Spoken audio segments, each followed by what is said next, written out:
Written below is the last known statement of Benjamin Harper, a former American parish priest serving the village of Barton, Cheshire. Mr. Martin was relieved of his position by Bishop Gerald Ellison of the Cheshire Diocese and taken here to Byron House, a home for the mentally disturbed, shortly after suffering an acute episode of hysterical anxiety. There, he came under the direct care of one Dr. George Monroe, the head psychiatrist. Mr. Barton's growing insanity is believed to have been triggered by his inability to accept the loss of his close friend and predecessor, Stephen Adams.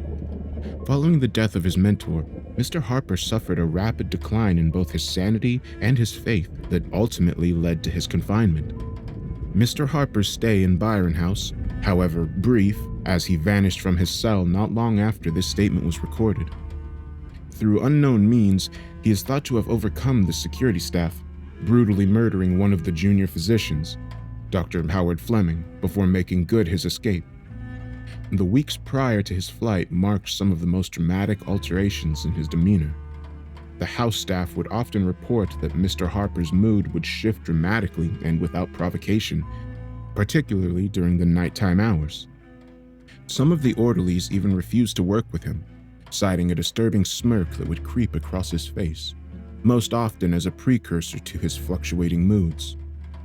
In the months that passed since his disappearance, I have been able to directly confirm several of the less outlandish claims made in his statement. Some of the events described within, however, are simply too fantastical for me to officially stake my reputation on acknowledging. Others are woefully and worryingly repugnant in their authenticity. There is little doubt that Barton is a strange place. Stranger still is the unsettling grip that it has upon some of the village's residents. There is a tangible miasma of superstition and fear that lurks over the village like a blanket of fog. Outsiders may very well scoff at those who put stock in old tales of witches and werewolves, but to many residents of the village, there is little distinction between reality and folklore. I cannot deny that I, despite being a man of science, find the strange history of Barton seductive and even nourishing, as it is for all those who harbor a secret and inescapable appetite for the weird. We need only walk down certain decaying streets in the south end of the village and take note of the odd symbols and signs that the common folk keep over their doors to see that a great many in Barton refuse to let the old ways die. During my time at Byron House, I too have seen things that I cannot fully comprehend or provide reason for. I have treated many long-time Barton residents who firmly believe, with a level of conviction not seen in many conventional religions, that the devil makes his grotto in the shadowed woods that crown the edges of the village.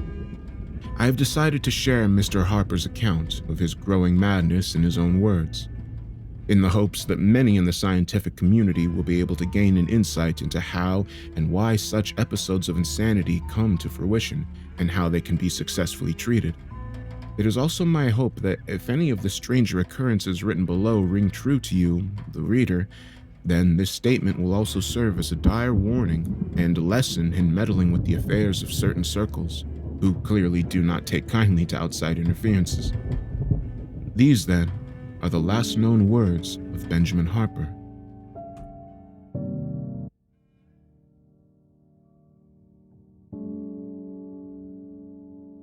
I don't understand. What more do you want me to say? I've told my story to the police, to the doctors here, and anyone else who will listen. You have no right to keep me locked up in this place. I have committed no crime and caused no harm to anyone. I would still have my freedom and the village's safety had it not been for a lone passerby spotting me in the darkness of the cemetery on that awful night and alerting the police. This whole affair would have been covered up and done with, and you would have remained blissfully ignorant to my involvement in the matter had those blundering idiots not interfered. You say I'm mad. You may well be right, but if you had come to the same conclusion as I did regarding the fate of my poor friend, I am sure you too would have taken some form of desperate action. No doubt the police report will detail the simple facts of the matter. Without bothering to add the nuances that hold the whole affair together, I am confident that the report will dryly state that in the early morning of December 5th, I, Benjamin Harper, was found in the darkest corner of Barton Parish Cemetery.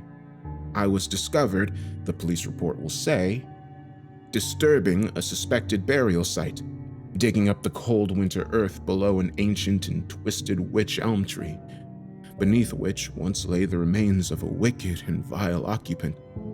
It will also state that, in a fit of unrestrainable rage, I attacked 2 police officers with a shovel, rendering them unconscious so that my grim labor could be completed without interruption.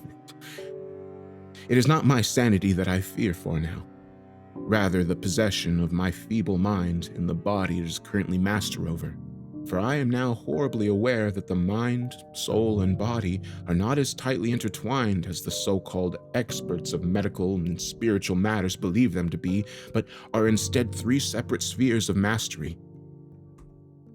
I can only hope that the truth of my tale is fully appreciated before an all too familiar terror is forced upon my mind. For I now wonder if wickedness and insanity are truly mental conditions or some form of spiritual sickness. Can either be inherited, carried in the blood, and passed on to our descendants? Can they be transfused from parents to their children? If so, what other darkness can be inherited, carried along the roots of our family history? It is possible that sin itself can plunge endlessly in the crimson rapids of our ancestors' veins, biding its time, waiting patiently for the chance to emerge within the next generation. I confess to you that I am uncertain as to the authenticity of what I am about to tell you. The terrible truth is that ever since I came to Byron House, I cannot recall if what happened was but a dream. Even now, I cannot say with any certainty that I am awake or simply dreaming that I am awake. The boundary between reality and hallucination is a frail shroud indeed. And who can say from which side of that curtain any of us are truly peeking? Hark, gentlemen, hearken unto me. I beseech you to take heed of my words. There is something wicked out there in the backwoods and borders of our village. Though its earthly fetters have been laid to waste, the potency of its spirit lingers. In time, it will find a new home and set its powers against us.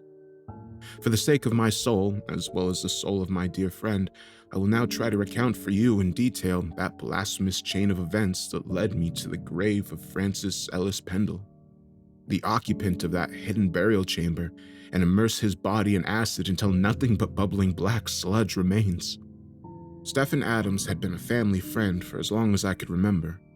A devout man of God, he had been the local vicar since I was a young boy and was very much loved by the community he served. He never married or had much in the way of a family of his own, and as such, I think he always looked at me and my mother as his own flesh and blood. In the twilight of my teenage years, my father sadly passed away from a heart attack, and my relationship with Stephen grew stronger, forming a bond that nurtured me into manhood and shaped me into the person I am today. For this, I owe Stephen a debt of gratitude, one I hope I came close to repaying when I finally destroyed the horror that had infected itself upon his life on that lonely December night. Stephen was a true paragon, godly, honorable, and wise. He was devoid of vice and all of the other flaws inherent in most of us. I never once saw him grow angry, fearful, or dispassionate at any point, save towards the very end. Despite his almost saintly behavior, the man was also incredibly human and very much interested in matters of science as well as faith. He had on occasion said that Darwin's theories made a lot of sense and that he enjoyed reading books covering topics such as biology as well as chemistry, physics, and history.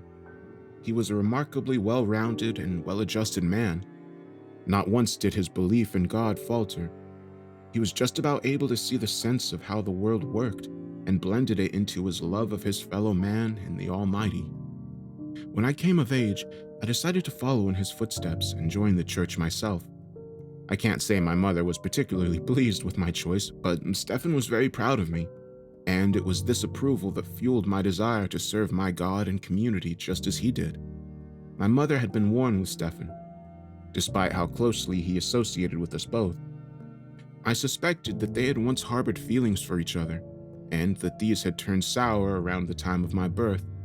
My father had never allowed this matter to interfere with their own friendship, and they had been like brothers, right up until my father's last breath. It was Stephen who had been at my father's deathbed. who had spoken kind words into his ear as he gasped for breath, and who had given a moving eulogy as his casket was lowered into the ground. I don't recall my mother ever mentioning my father's death after the funeral, nor had I once seen her cry or lament his passing. She simply grew colder and more distant with the people around her, including both me and Stefan. As such, I didn't feel burdened by my decision to leave her and Barton behind. My heart wasn't heavy at the thought, but rather the opposite. Stefan assisted my decision to join the ministry, and as I spoke to several authorities from the Diocese of Chester and attended an interview with my bishop, my resolve to become ordained only grew stronger. By the time I had secured my place at the Theological College of Worcestershire, my mother had slowly come to terms with my choice, but I never received her blessing or encouragement for treading the path I was determined to embark on. Worcestershire wasn't close to Cheshire. A 5-hour train journey was required whenever I wished to visit my family home. I remained in contact with Stefan weekly via letter, and regularly a handwritten note in a telltale stiff card envelope would arrive for me in the post. Our correspondence wasn't particularly thrilling, but it was welcomed as his letters of encouragement helped to guide me through the more difficult parts of my study and fire up in me a conviction that only he could coax. Months of grueling study passed me by, and I am not too proud to admit that I occasionally regretted my choice. During these bouts of demoralization, I would call my mother, who would delight in such talk and beg me to return home. A gesture I found bemusing, considering her absent feelings for me were part of the reason that I chose to leave Barton. It was Stefan's letters, however, that held me back and kept me upon the path I had chosen for myself. On rare breaks, I would return to Barton for brief stays, and we'd chat about the various topics we had discussed in our exchange of letters. Stefan's main area of interest had changed drastically in the months I'd been gone, and he was now ferociously researching local Cheshire history, in particular our folklore and other esoteric matters, the details of which were lost on me. I would make a token effort of visiting my mother, but the blanket of cold repression that fell across the kitchen as we sat in silence over a pot of tea was becoming more and more unbearable. Once or twice, I felt as if she wanted to tell me something, but she would stop herself before anything significant left her lips, and she would instead inquire sarcastically into Stefan's well-being before reaffirming her objection towards my study. But as time passed, these sojourns to Barton ceased altogether, as I threw myself deeper and deeper into theological pursuits, relying solely upon Stefan's letters to keep me informed about how my mother was doing. It had been some weeks before I noticed a gradual change in my routine that piqued my interest in matters beyond my own affairs. So engrossed had I been in my studies that I had neglected to notice that Stefan's letters to me had abruptly stopped. I waited a week before sending him a note of my own in hopes of a response, but nothing came. I could only assume that he had become engrossed in study himself, as he had the habit of picking up a new topic and devouring as much information as he could before finding a new sphere of knowledge to move on to. To be quite honest, I was focused on my own study, and was so welcomed the break in my weekly task of finding something interesting to fill my letters with. This absence of communication lasted just under 5 weeks, when eventually, one of Stefan's letters arrived for me on a Friday morning. I was already on my way out, so opened the letter and read its contents while walking to the local parish I was helping to curate at. Dodging traffic and pedestrians alike, I read the note and folded it into my pocket, determined to pen my reply as soon as time permitted. As best as my memory serves, the much-delayed letter read as follows. Benjamin, firstly, let me apologize for my lack of communication with you over the past few weeks. I have, as you may have figured out for yourself, stumbled upon a fascinating area of Cheshire history that our own parish was directly involved in some 2 centuries ago. Now, I understand that this is hardly an excuse for neglecting you, and I sincerely apologize if my absence has caused you any worry. Please read on, and I shall attempt to explain. I've been investigating our parish's history, and in doing so, come across an obscure piece of information that points to a witch trial taking place within our community, well after the Witchcraft Act of 1735 had forbidden all forms of necromancy and sorcery from being punishable crimes.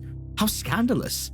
To think that our dear community of Barton was involved in some sordid affair well after such matters had ceased to be acknowledged by the Crown. Details are sketchy, but it seems much of the affair was conducted in secret, and many later records destroyed in order to prevent the facts surrounding it from ever resurfacing. Now, here comes the really intriguing part. The individual tried and executed for practicing witchcraft is none other than a distant relative of mine on my mother's side, one Francis Ellis Pendle. This is how I was able to unearth certain details, as they've been sat in my family's records for over a century. The whole matter has me deeply excited, and I'm currently waiting on several sources to provide me with information on various subjects, but I believe I am so close to worming out the truth. I have reason to believe that this ancestor is buried right here in the parish cemetery. Try as I might, I cannot find a grave, but from what I've read, witches were sometimes buried in unmarked plots. A curse upon their names and a final punishment for trucking with the devil. It was also a precaution, for if any of their coven could unearth the remains, they could restore them to life, or so the folklore goes. But here I am getting ahead of myself again. How have you been, my boy? I look forward to hearing about the past few weeks I've missed out on, so please furnish me with all the details. I understand you'll be finishing your first year soon, and once you have, I ask that you come to stay with me in Barton for a while, for there is much we must discuss about my findings. Take care of yourself, Benjamin. The letter did not unnerve me in the least. It was just like him to find some new topic to obsess over, and I thought little of the matter. Stefan had always been this way. No doubt in his next letter, he would be talking just as enthusiastically about a completely different topic, with witchcraft far from his mind. I wrote a meager reply that night. Nothing terribly fancy, just a passive interest in what he had mentioned, and also a little update on how my studies were going. I responded to his invitation to join him at Barton Parish and said that it would be a pleasure to spend some time with him. After my first year was finished, I was able to come home for Christmas. To my delight, my mother invited Stefan to our home for lunch.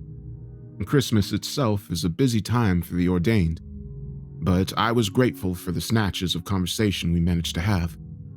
To my surprise, Stefan had not dropped his inquiries into his ancestor and the various Cheshire witch trials, both legal and illegal, that had occurred in the county. In fact, he would speak of little else during my short stay with him. He was particularly excited because he believed he had finally located where Francis Ellis Pendle had been laid to rest. He described to me in great detail, over a brandy, that at the very back of the cemetery, close to where the Gunner's Clough woodland starts to encroach upon the hollowed ground, that there can be found a small copse of wych elm trees, so called because witches were once hanged from them. It was his belief that Francis had been interned in the ground beneath one of these trees, a precaution levied against him, as the old folk believed that the roots of the tree would pin the witch's body and soul in place, denying either the power to rise from the grave and avenge themselves upon the living. The next morning, he took me out to see the copse where he suspected the final resting place of his witch ancestor lay. Even in the daytime, it was a dark and blasted place.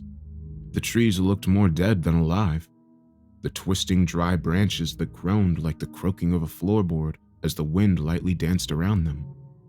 Here, somewhere beneath the dark ground, Stefan was convinced that the body of Francis lay. I cannot say with conviction that even then I was worried about him. I had convinced myself that his interest was purely historical. He was nothing more than an enthusiastic amateur. In hindsight, however, the warning signs were undoubtedly present. I would come and visit Barton sporadically during my second and third year at college. I think I was subconsciously outgrowing the place, but in the best possible way. I was shaping into the man I always wanted to be, and I felt renewed by my growing independence from both Stefan and my mother. It was during the last part of my ordination, my final year, that I first heard the growing rumors regarding Stefan and his radical change in behavior. The source of such gossip came from none other than my mother. There was a certain sense of satisfaction in her tone upon informing me of the various distasteful exploits that Stefan was being accused of. He was now apparently drinking heavily and had been spotted meeting with certain unsavory types after dark. Strange visitors had been seen in the cemetery, always at night.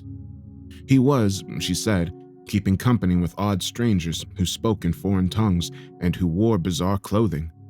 Loud, violent behavior in the middle of the night was becoming a regular occurrence for his neighborhood, as voices were heard emanating from the church house at all hours.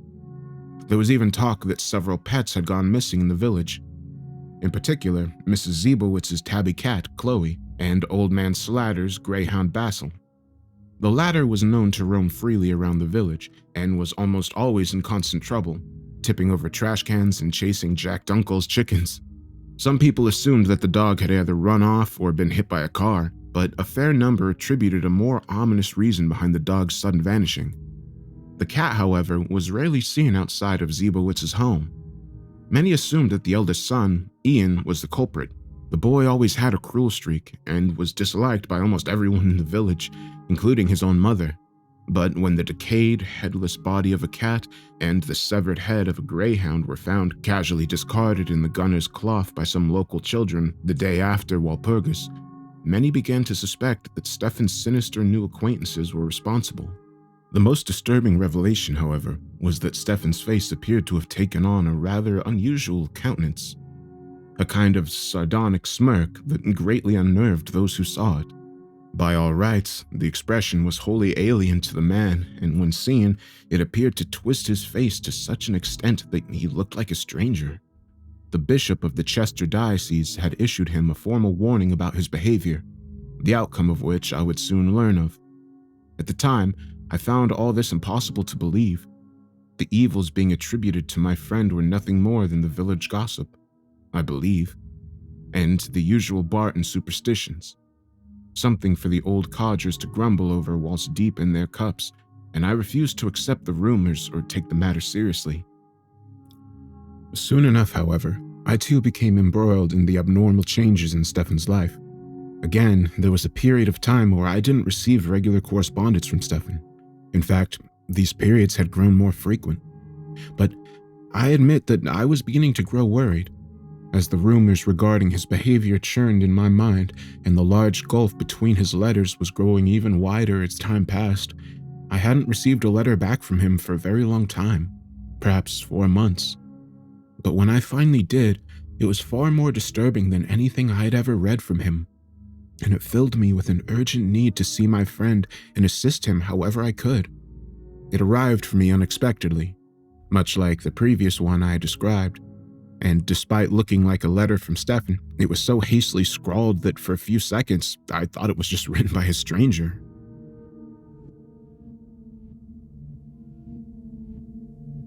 Benjamin, I am afraid to tell you this, but I fear I have led myself down a dark and winding path. So far have I descended into darkness, and so deeply have I gazed at the blackness that I wonder if I will ever be able to find my way back to the Lord's light. My meddling in the past affairs of the parish and my own family history have brought me nothing but misery. I'm doomed. It's the dreams, Ben. The hideous dreams. I dream constantly, so much so that I can no longer tell what is real and what is fantasy. I dream often of a cold, godless place, devoid of warmth and comfort. Above me, I see twisting black roots worming their way slowly towards me like serpents. Try as I might, I cannot move my arms and legs, for my body is confined to a casket, a buried, rotting, maggot-infested casket. When I finally awake, the clock by my bedside always displays the same time. 3 a.m., the witching hour. By the time you read this, I may not be at the parish. I must leave this place, leave Barton and never return. I have some dire matters to attend to. Most importantly, I must return that which I have called. He has his own black designs, and I must ensure that they never come to fruition. In my more lucid moments, I'm formulating a plan, but I must be prudent, lest he suspects me of acting. I must be decisive and deliberate in my actions and conceal all evidence from him before the sun sets and his time begins. He has his means, that is beyond doubt, but I also have mine. I know of certain antique formulas and signs that can ward off his spirit, potent as it may be. Once I am sure that this evil is returned to the cold ground, his remains must be destroyed. Fire is no good. It will leave too much intact. It must be something stronger, something that will obliterate him until there is nothing left. I will then take my leave. I have already spoken with the bishop, and we both agree that you are ready to take my place, Ben.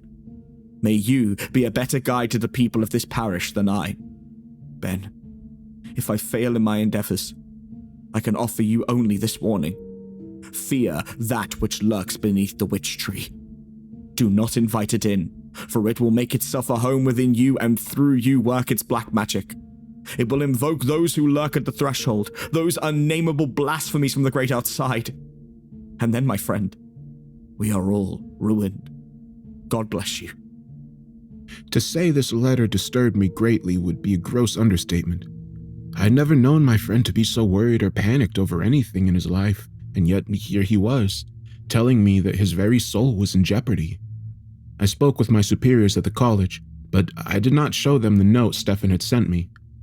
I feared that should anyone else read the note, they would question his sanity, and that might put in motion a whole course of events regrettable to the man's already frayed reputation. No, best I speak to him first and get to the root of the issue. A few days later, I was on a train, and bound home for Barton. I disembarked at the nearby Eastwich station and caught a rickety old bus into the village, arriving around midday, and hastily made my way in the direction of the parish church. Several locals recognized me, and I had to pause momentarily for a few quick exchanges before resuming my journey. I did my best not to look panicked and to keep my gait to an acceptable stride as I gave each passerby my time, but deep inside, I was overcome with a crippling dread that only increased as I neared my destination. When at last I arrived at the church gates, I found them closed but not barred. Pushing their heavy iron frames inwards, I walked past the small stone fountain, which was bone dry and not flowing with the gentle trickling sound that usually welcomes visitors. The surrounding benches that crowded the fountain were empty, as was the entire churchyard and cemetery. I couldn't help but notice the serene yet disturbing quiet of the place as I headed straight for the church doors, which were worryingly locked. I looked around, puzzled. Stefan should have been inside and getting ready for the evening service. I picked up my bags and made my way around the church and towards the small residence at the back where Stefan lived.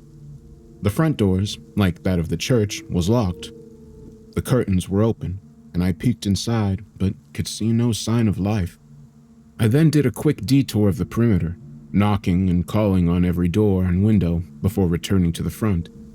I assured myself that there must be a perfectly mundane excuse for him not being present at the church, and mused that maybe he was out picking up provisions from Litter's store on Townfield Lane.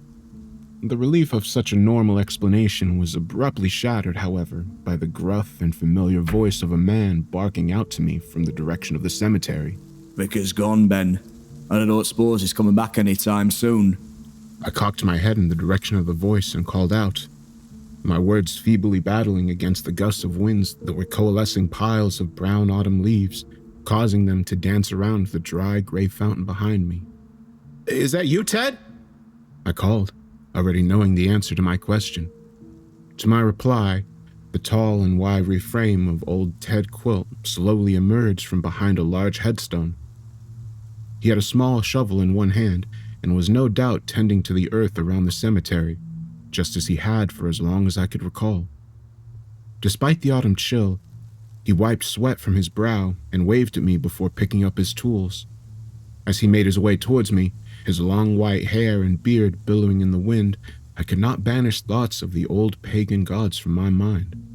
With his towering height and wizened but friendly old face, he reminded me of Woden, the chieftain of gods and leader of the dreaded wild hunt from the old Saxon legends. "Sorry, Ben. Didn't scare you, did I? I heard you come in. Well, I heard the gate clang. Figured I'd let you look around before speaking up." "No, it's quite all right, Ted," I replied. "What did you mean just now? That Stefan was gone and wouldn't be coming back?" "Oh, it's best you come inside, boy. The vicar left me some instructions for you and the keys to his house. Come on, I'll make us some tea." He rested one of his giant hands on my shoulder. "I won't lie to you, Ben. I've got some queer things to tell you." With that, he pulled the front door key from the back of his tattered trousers and unlocked the front door of Stefan's house, causing the lock to make a heavy clunking sound as the door opened ajar. He entered, and I followed behind. still confused as to what I could have missed in the time since I had heard from Stefan. Ted immediately headed for the kitchen, where, true to his words, he put on a pot of tea and sat down to roll himself a cigarette whilst waiting for the tea to brew. Hungry? He turned to ask me, scraping his tongue across the cigarette's paper skin and gesturing to some biscuits on a nearby plate. Later, perhaps, I replied with a weak smile. The smell of the brewing tea filled the room and offered me a little comfort.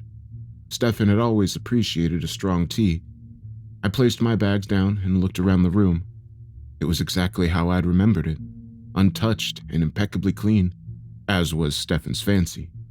Ted looked quite out of place in such an uncluttered arena. With his wild beard and dirt-stained clothing, he didn't say anything to me, engrossed as he was in his cigarette rolling, which caused me to grow a little impatient with the man. Look, if something happened to Stefan, you have to let me know quickly, Ted. What is it? He proceeded to pour 2 cups of tea, and after passing one along with a small jug of milk, he struck a match and lit his cigarette before leaning back in his chair and sighing. There isn't an easy way to say this, Ben, so I'll just come out with it. Stephen's left the parish. His ways, shall we say, over the last few months have been unnerving many of the parishioners, and the bishop felt it was in everyone's best interest that he takes his leave, at least for a few months. I nodded, not so much in agreement, but simply out of shock. I reached into my pocket and pulled out the last 2 letters Stefan had sent me and handed them over to Ted, who placed his cup on the table and took them into his hands without saying a word. He stroked his snow-white beard whilst intermittently nodding and sighing as he flitted from page to page, occasionally pre-reading a section and then nodding once more. Once finished, he handed them back to me, picked up his cup and took a sip, straining the brown liquid through his beard. Do these letters mean anything to you? A little. He was talking about that bloody witchcraft business an awful lot. I knew some of what he was talking about, especially those trees out back past the graveyard. I used to play around the Gunner's Clough as a boy, and they would always tell about how evil that place was. You're from Barton, you must have heard the old tales about ghosts and goblins, and how old Saltpeter would get you if you lingered too long past sundown. Recalling the childhood memory of how my grandfather would warn me of entering the Gunner's Clough after dark. You stay away from those woods, boy, he would say. Saltpeter, Salty Pete, some call him. On 3 legs he goes. He'll trick you into the woods using the voice of someone you know. That's just an old wives' tale, Ted, I finally replied. Stefan would never have taken such talk seriously. Imps and witches, familiars, it's just childish superstition. Well, I can't argue with you there, Ben, he said, taking another sip of his tea. But it was more the weird changes in his nature that I wanted to talk to you about, not all of this witchy nonsense. He tapped the letters on the table, as if to emphasize how little he thought of their contents. Such as? I said, picking up my own cup. Well, a couple folks rumbled him good to the bishop over his nightly doings. They say he'd been calling regularly with shady types from Eastwich and that he was involved in some missing money here at the parish. Quite a sum if folk are to be believed. Then there's the strange sounds and stranger lights coming from the cemetery. My mother was telling me about this weeks ago, I added. I didn't want to believe her. She's never been too keen on Stefan. Not just that, Ben. It was his whole manner. He just stopped giving a damn about the community. He turned into this cruel, morose man, almost a complete stranger, really. Unsettled a lot of the locals. He took a few more sips of his tea and finished his cigarette before continuing. So there was a village meeting, and with the agreement of the diocesan and Chester and the bishop, it was decided that he should leave us. Can't say I know where he's gone, but I reckon they'd want you to take over his duties, if you're willing, at least until the bishop can find a replacement. He stood up and opened a nearby drawer, producing a sealed letter. It bore the mark of Chester. Opening it, its contents confirmed what Ted was hinting at. I didn't know what to say. I was supposed to start my tenure as a curate under Stefan, not become the village vicar.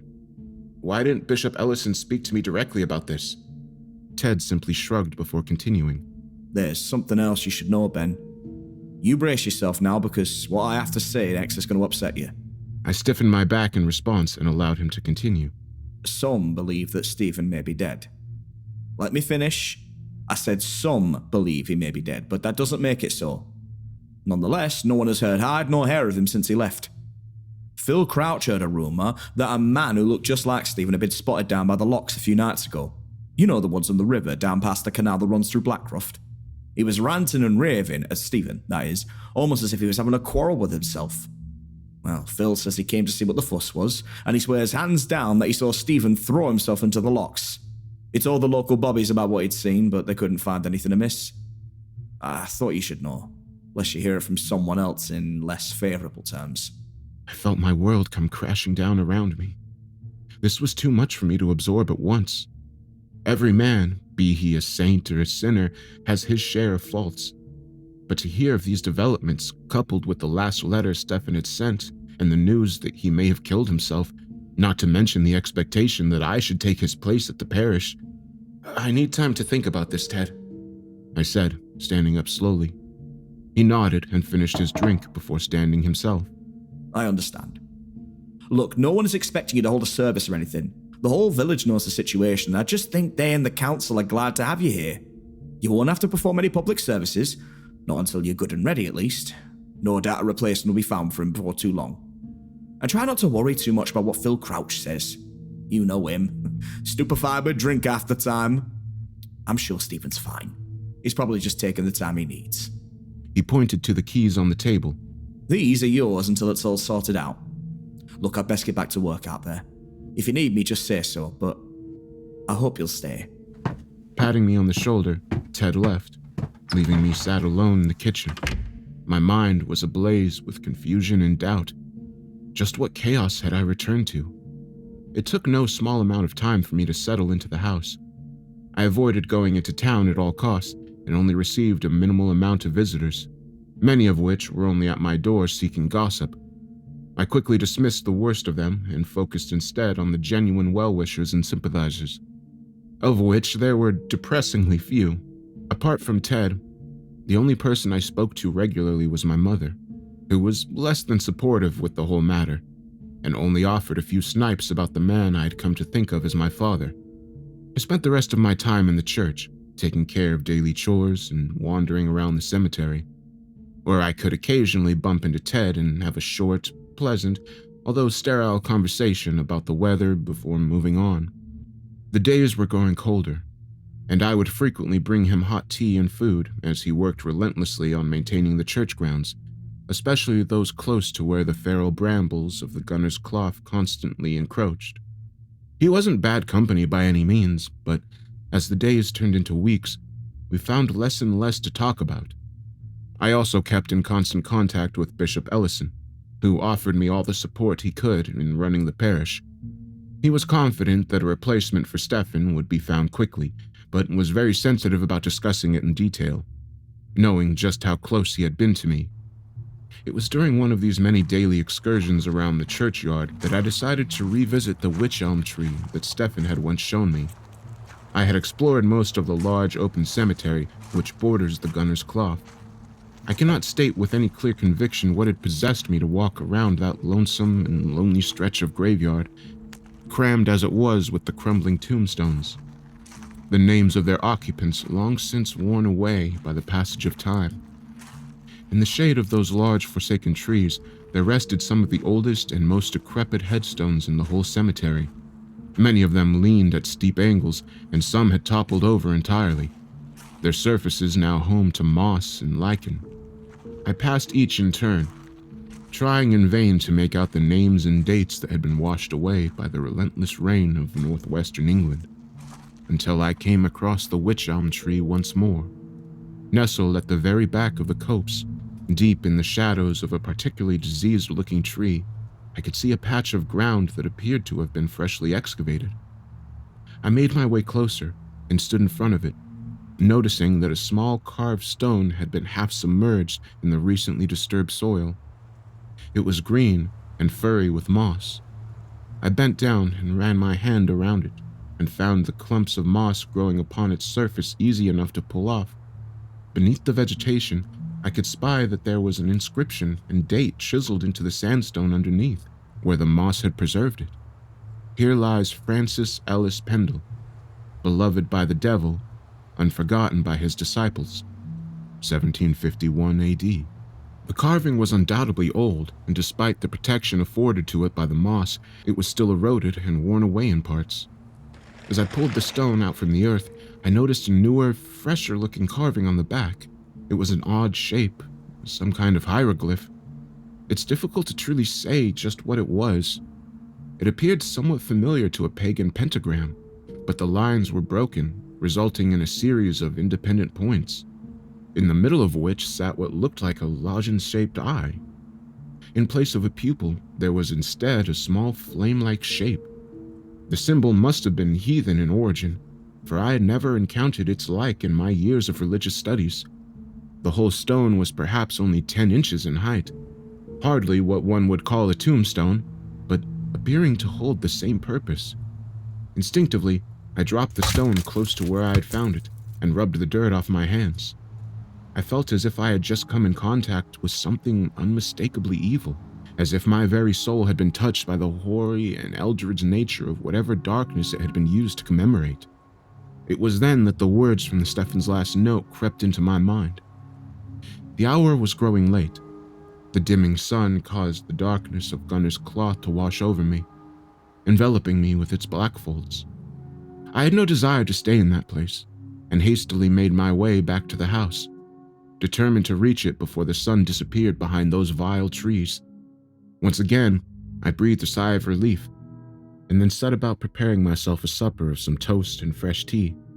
Try as I might, I could not banish the warning from Stefan's letter. Eventually, perhaps driven by a need to see if I had remembered his words correctly, I took the bundle of Stefan's letters from the kitchen drawer, where I kept them tucked away beneath some parish leaflets, and sifted through them until I found the one that mentioned Stefan's talk of witchcraft.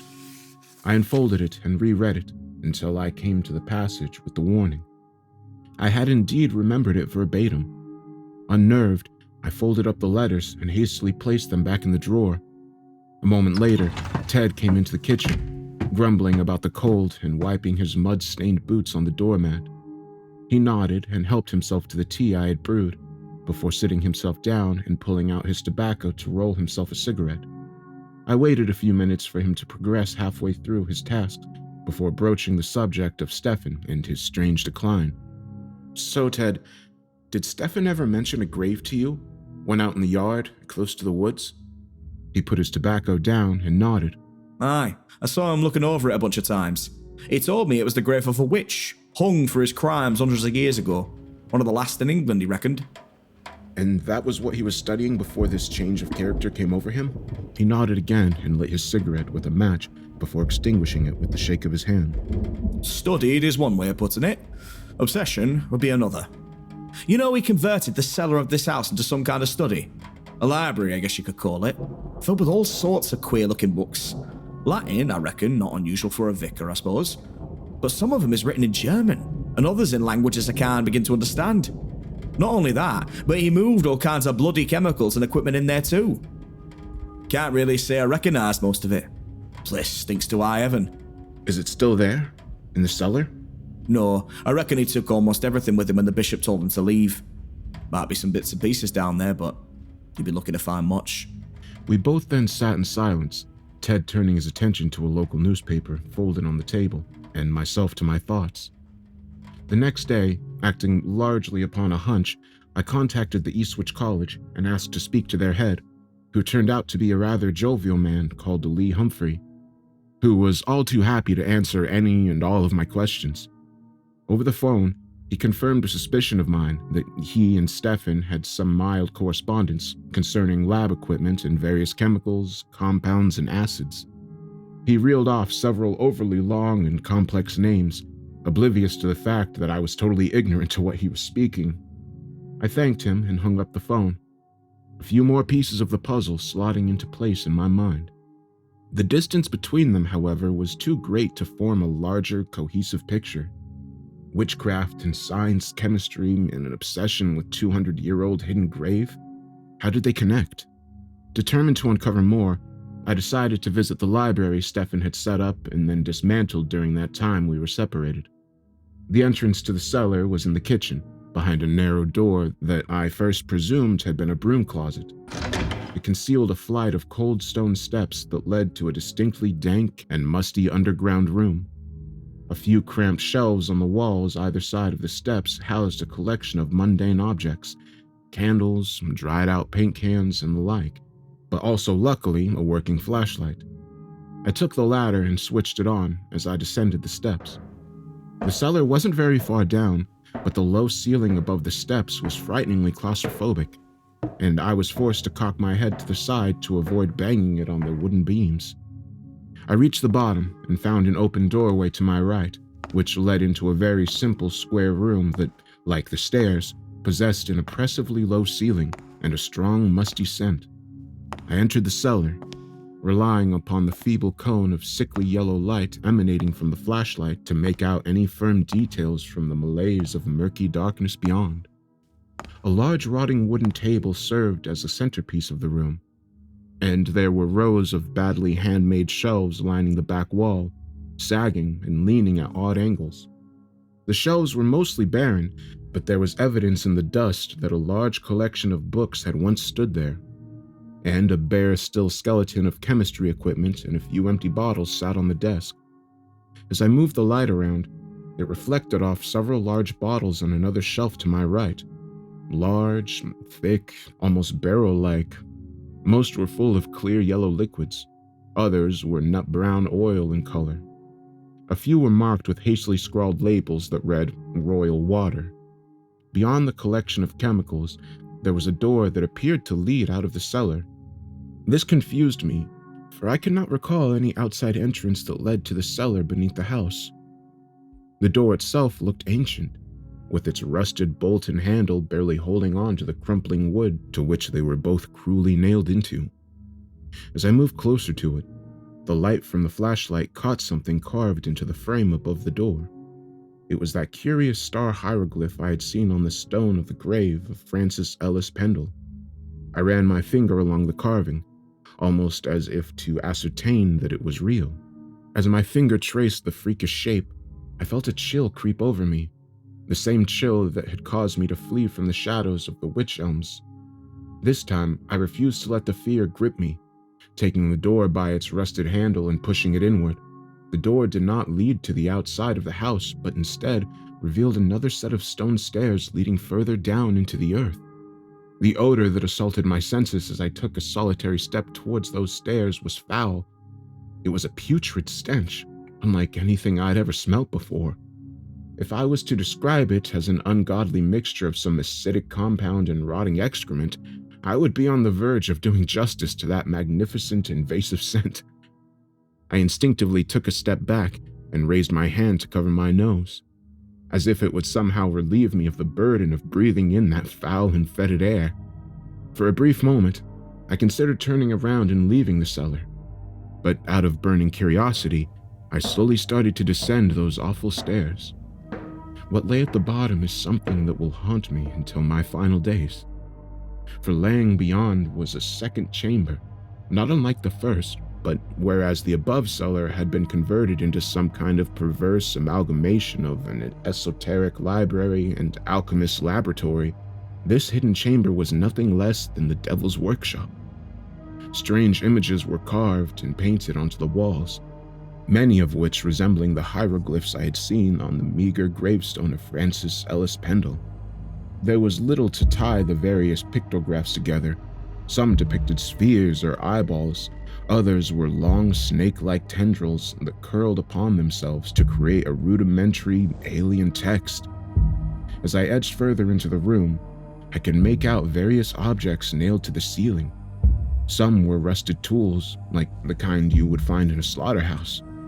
Others were odd assortments of twigs held together with twine, creating shapes that had a vague human outline to them.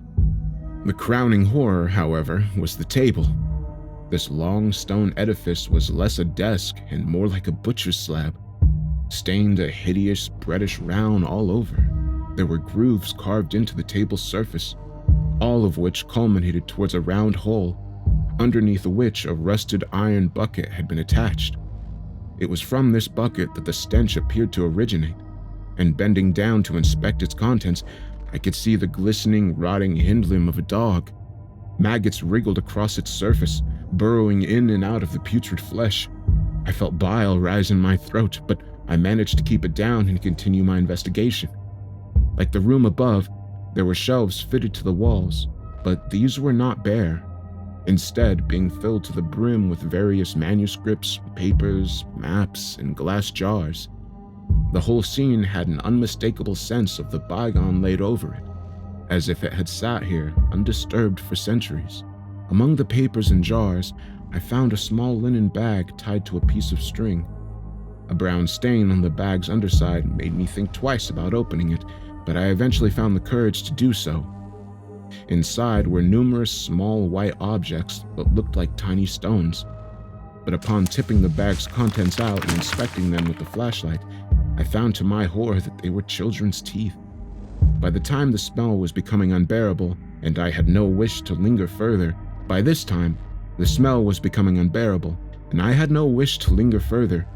Deciding to abandon my investigation, I spied a small, frayed notebook left on the right-hand side of what I now thought of as a vivisectionist table. For whatever reason I could not then fathom, the curious woodblock image on the front must have caught my eye, and I picked the book up and tucked it into my jacket before making my way back to the sanity of the house above. I immediately removed my jacket and threw it on the kitchen table, disgusted that the terrible stench from below had somehow attached itself to me like a parasite. I then methodically opened up all the windows in the house, hoping that the chill air would purify the hideous odor that had made a nest for itself in my nostrils. Tired, my poor mind swirling from the revelations of that hypogean realm, I eventually collapsed onto my bed and succumbed to exhaustion. I cannot say how long I had been slumbering when the first of those terrible dreams came to me. My sense of time had been grossly warped by my exploration in the cellar, but it must have been quite sudden, as the sun was still in the sky when I finally jolted awake, my pillow wet with sweat. It is impossible for me to tell if the dreams were brought on by Stefan's final letters, or if the hidden chamber below the house had awoken something macabre and unwelcome in my imagination. I found myself standing within the cemetery outside, only it was different. The land around me was sparser, with fewer tombstones jutting out of the soft, mossy ground. The gunner's cloth lay before me, its outline far more feral and foreboding than it had any right to be. The sky above me was a blackened abyss, punctured by thousands of twinkling stars that glittered and gleamed from the great beyond. The fat silver moon slowly crept above the tree line, casting its pale white light upon the cemetery, causing long, deep shadows to detach from the headstones and crawl upon the ground towards me. I took a few steps back, but they still found me, chilling as they swept over my feet, legs, and body. Then, out of the tangled briars he came, hopping out of the brambles, the awful form of saltpeter. On 3 legs he danced, the sleek body of a greyhound, upon the neck of which there leaned and swayed the head of a cat. His eyes were milky orbs, faintly illuminated like phosphorus toadstools. From his feline jaws there dripped a reddish clear syrup that hissed as it hit the sanctified ground of the graveyard. He momentarily ceased his insistent frolicking to scratch himself, but I could see that it was missing the back legs that was attempting the impossible task. A raw, bloody stump that justified feebly towards the source of his irritation. Then, beyond the twitching imp, I could see another figure, a man. Even at this distance, I could make out the repulsive details of his form. He was tall and thin, his long, slender fingers like twigs. His lengthy nose and sunken eyes were clearly visible through the cemetery gloom. Worst of all, a sardonic and wolfish grin lay stretched across his face. There was a hunger in that smirk, a dark and terrible burning hunger. Then Saltpeter ceased his scratching, and in a hollow voice that somehow sounded like my mother's, spoke these words. "Come, child, come. We have marmalade and marzipan, and all manner of baked treats for you. We have seed cakes and toffee apples, all that your heart desires. Come with me into the forest, and I will show you delights beyond your dreams." I felt myself pull towards those honeyed words. All the while, the tall, sinister man said nothing, only grinning at me from beneath his wide-brimmed hat. I can't. I stuttered. It's dark, and my mother will want me home for supper. Supper, Replied Saltpeter, his rotting pale tongue licking across his chops. Oh, we shall have supper. Won't we, master?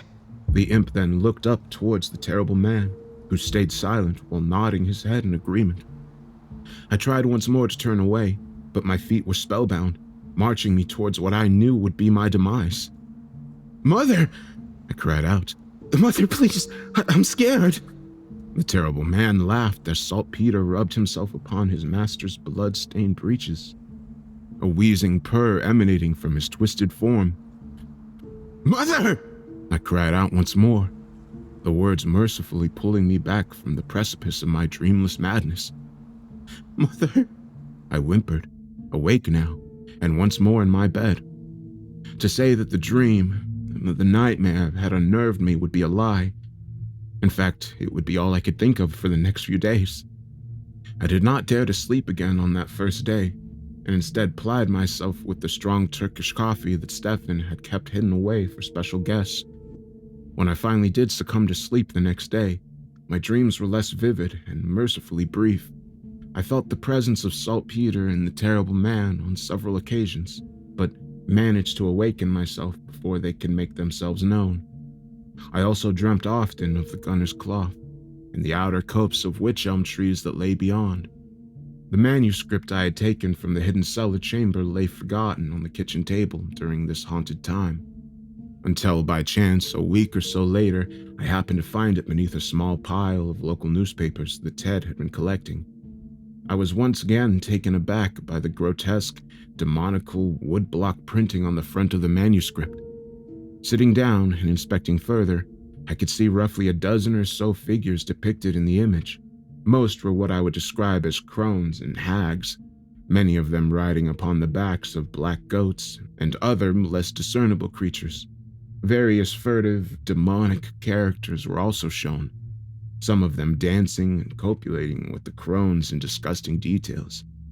Around them were various smaller figures. I guess you would call them imps or familiars of varying anatomy.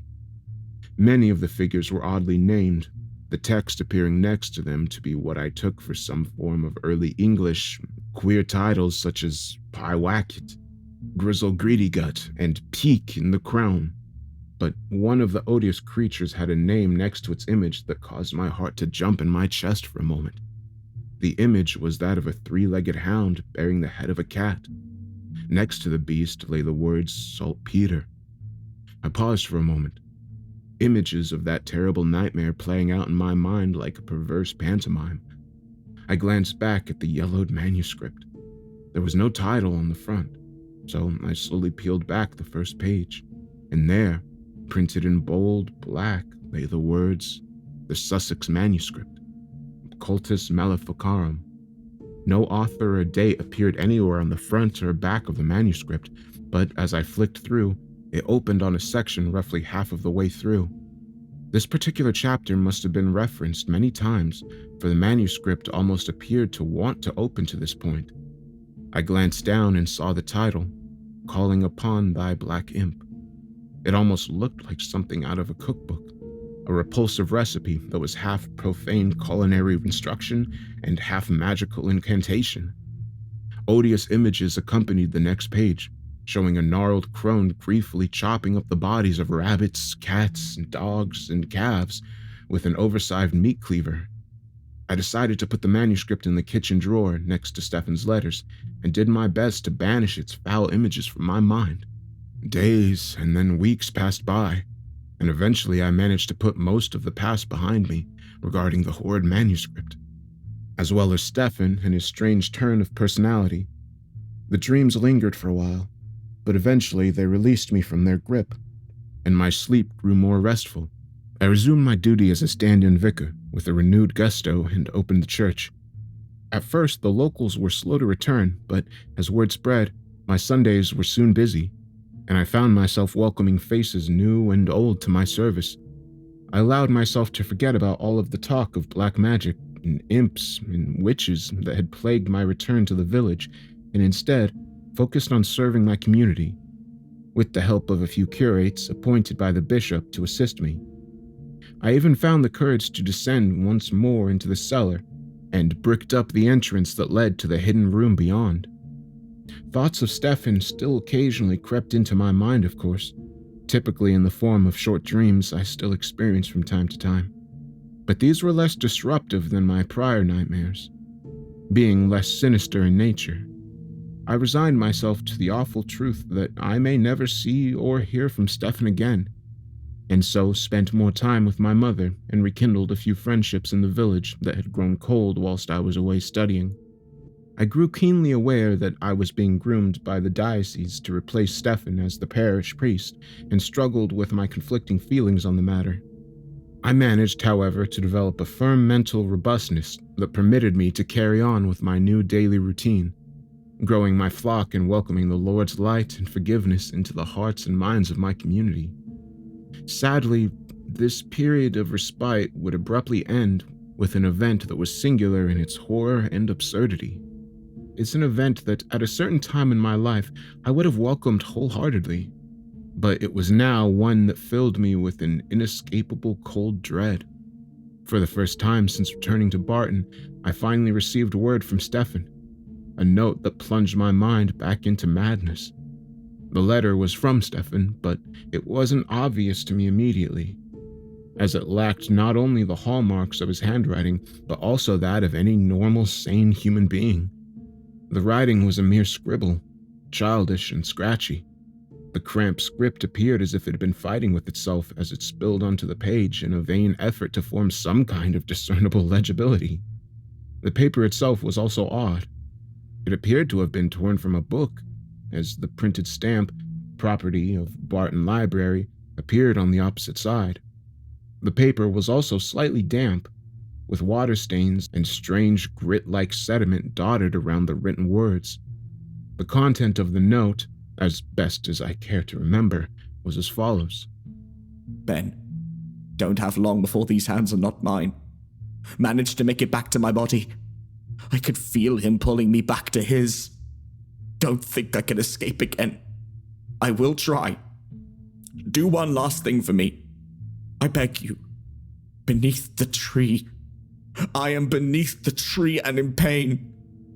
His spirit is free now. It wants you. My body is no longer suitable. Yours is better. I beg you, dig up the earth under the tree. Take what you find beneath and burn it. Not fire. Must be acid. Take the royal water and drench his remains in it. None of the essential salts can survive. Do you understand? He can return if you use fire. Dying slowly in the ground. I cannot stand the blackness anymore. I am myself for a few moments, back here in my own rotting body to write and bring you this note. Soon I must return to the soil. My own fault. I called him, and he answered. I'm so sorry for bringing you into this madness. Do as I ask. The note must have been hand-delivered, for it lacked a stamp or even an address on it. It was simply a folded-up piece of paper with Ben scrawled on the front of it in the same spidery penmanship. I needed some fresh air to clear my mind after reading the baffling note, and took a brisk walk through the village. The vanishing sun was pleasant enough, but it was punctured cruelly by a cutting wind that caused my skin to shrivel with goosebumps. The village was quiet, and I saw only a few locals as I walked a loop around the village, starting at Townfield Lane and then along Runcorn Road, and finally back to Leader Lane and towards the church. There was so much chaos flowing in my mind that upon returning home, I simply collapsed into a chair at the kitchen table and lay my head down. It weighed heavily upon my mind that Stefan was out there somewhere, either a drooling madman or the victim of some black sorcery that I could barely bring myself to give credence to. But if God and his mighty kingdom were real, as I had been raised to believe, then surely the devil and all the denizens of the pit must be also. This affair did not strike me as madness. There was a revolting authenticity to it, not to mention an alien element that my mind struggled to grapple with in its complexity. As the sun sank upon that day and gave birth to the inevitable darkness, I found myself drawn to the decanter of brandy that Stefan had kept in the lounge and indulged myself heartily of its warming contents. The fire conjuring in my throat by the liquor was very much welcomed, and by the time I had polished off a fourth glass, I was very much under the sway of hypnosis and carried myself numbly to my bed. For the first time in weeks, the dreams returned. I tossed and turned all night, unable to settle. My brain buzzed with 1,000 thoughts as half-imagined fears danced in my mind's eye. There was a horrid semi-realization that my slumbering form was being watched, and more than a few times, I felt my spirit lift out of my body and float above my bed. From this observation point, I could see a dark figure standing in the shadowed corner of my room, his eyes glaring at my sleeping body with an alien hunger. I saw Saltpeter, that hideous abomination, leap upon my bed and paw playfully at my lips. This one will do nicely. The imp spoke, once more in a voice that sounded like my mother's. This one, master. And then we are free. When the morning sun blissfully shined through my bedroom curtains, I was able to banish the night's dread back to whatever foul pit it had spawned from. But each night they returned. I held sermons for the following fortnight, designed more to comfort myself than my community. I spoke with a fiery conviction of how Jesus had defeated both death and the devil, and how with his love, there was no evil on the earth that could not be banished. This settled my nerves somewhat, but the comfort or normalcy that I craved eluded me. A few days after receiving this crude note, I learned with great dismay that Stefan's body had been found on the Blackcroft Heath. Though his bloated corpse had been discovered some distance away from both the canal and the nearby river, the coroner ruled his cause of death as drowning. The funeral shortly followed, and I decided to lead the service, despite the bishop offering to take that burden from me. The turnout was higher than I expected, which comforted me, and I even saw my mother shed a few tears for our village's departed vicar. Eventually, with both the terrible dreams and Stefan's demise weighing upon me, I made the decision to step down from the parish and leave the church entirely. What had once been a dream was rapidly transforming into an unending nightmare. I planned to leave Barton altogether, to never again step foot within its haunted streets. I had concluded that the village was not a good place to linger and made plans to relocate to Manchester. This decision, final and resolute in my mind, did manage to bring some comfort, and I allowed myself to hope that this whole affair would one day be behind me. I didn't inform the bishop. I was concerned that he would try to convince me to stay. I gave myself no longer than 2 months to wrap up my affairs and then inform the diocese of my decision. As fate would have it, that decision, along with many others, was stolen from me on that awful night that was to come. The renewed sense of peace brought on by my impending resignation and relocation might have lasted, had that crowning horror not invaded my world on that dark December night. I had retired to bed early, but the constant lashing of the rain had been relentless all day and was set to continue throughout the night. I slept fitfully, and in sporadic episodes of thrashing, for I was experiencing the most vivid and horrible dream imaginable. I dreamt of being confined, bound in the darkness. My arms worked, but my legs felt numb and lifeless. I struggled ceaselessly to remove myself from this foul bondage, but my body felt like some spindly marionette whose strings had become tangled around my fingers, cutting off the blood flow and leaving them numb and useless. After what seemed like an eternity, I somehow managed to muster what little strength I had and force my form through the cracks of my prison. I dreamt of pushing upwards, forever upwards, past the rotting wood and the soft wet earth, past the worms and the matted tangles of endless roots, and finally to the cold, rain-lashed surface above. I awoke suddenly with that last thought, sat upright in bed with cooling sweat pouring down my back. But it wasn't the dream that had startled me awake. As my senses adjusted, I could hear that it was the ringing of the church bells that had mercifully returned my mind from the abyss. The clear and familiar sound of ringing bells pierced through the night, and I glanced at my clock to see it was just past 3 a.m. The witching hour, I thought. I jumped out of bed and grabbed my dressing gown. No doubt the noise would eventually awaken the entire village, and I would be to blame. I raced down the stairs and bolted out of the kitchen door into the chill of the night. I barely noticed the cold rain pelting my face as I ran towards the church. My slippers greedily soaked up the muddy water that pooled around my footsteps, and I shuddered as the cold, damp muck sank in between my toes. Determined to stop the commotion, I fumbled with my keys, but the door was already ajar, and I pushed it open and made my way to the main hall in the direction of the bell chamber. By the time I reached the door, the ringing had mysteriously stopped, and I slowed down my pace. As I bent over to catch my breath, I noticed a disgusting trail of mud and slime snaking its way from the doorway and through the hall. It seemed to lead directly to where I was headed. I kneeled and swiped my fingers through the baffling sludge. It possessed a carnal stench, not unlike that fetid aroma that had sickened me in the cellar that terrible day. I immediately pulled a handkerchief from my gown pocket and wiped that horrid jelly from my fingers as best I could. I was determined to find out the cause of the ringing, but it crept over me that there were perhaps a mundane yet unnerving explanation. Suppose someone had broken in and was using the bells as a diversion while an accomplice robbed my home, I thought.